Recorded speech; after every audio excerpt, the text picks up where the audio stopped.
Selamat pagi saudara sekalian, jumpa lagi di pagi yang sangat cerah hari ini.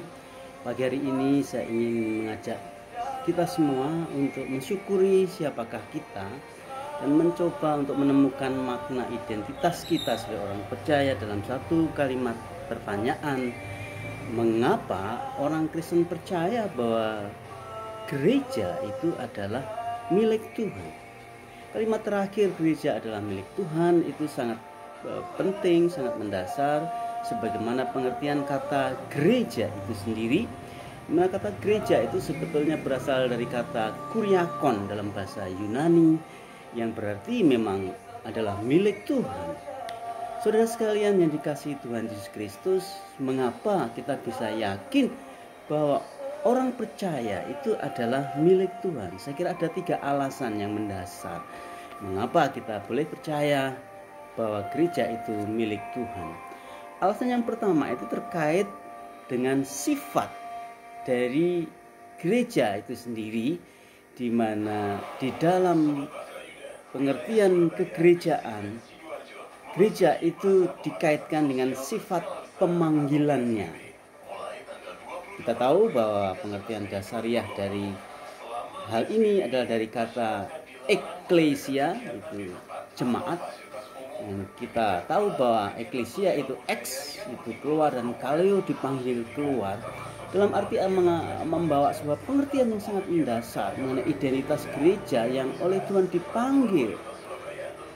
Panggil dari mana? Panggil keluar dari kehidupan yang lama, dipanggil keluar dari kepemilikan yang lama, dipanggil keluar dari lingkungan spiritualitas yang lama kepada persekutuan dengan Tuhan.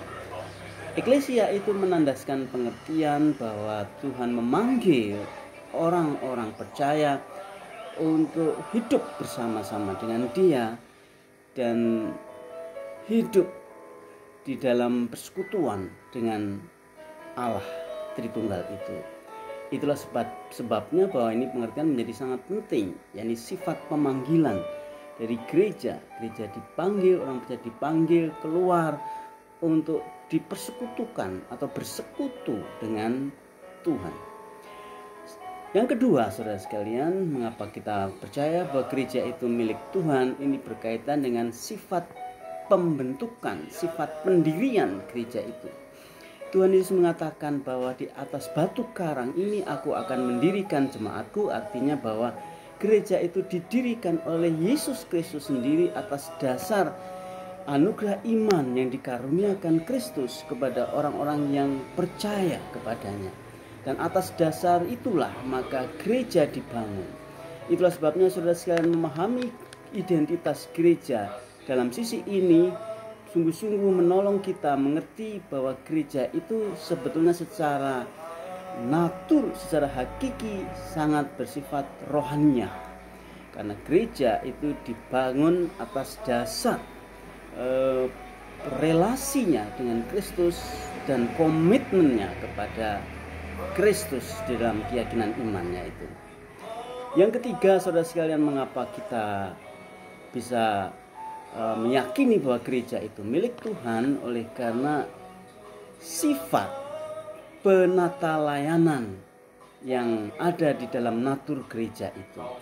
Saudara sekalian, bahwa penata layanan itu sesuatu yang sangat mendasar dalam kehidupan. Di dalam relasi Allah kita mengenal istilah theonomy, dari kata theos dan nomos, yakni prinsip-prinsip hukum-hukum di dalam theos, dalam Allah, keilahian itu. Artinya apa? Bahwa Tuhan itu bukan Tuhan yang kacau. Tuhan itu adalah Tuhan yang hidup di dalam penata layanan yang tertib, yang rapi, yang tertata. Gereja itu tidak kacau.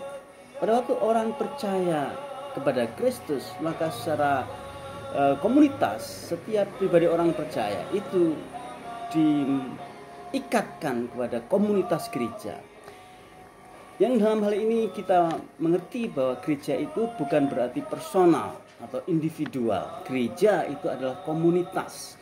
Gereja itu adalah umat. Tuhan Yesus datang ke dunia bukan untuk mencari atau bukan dalam relasi dengan person to person, tapi person itu diinkludkan, direlasikan dengan komunitas, yaitu komunitas gereja.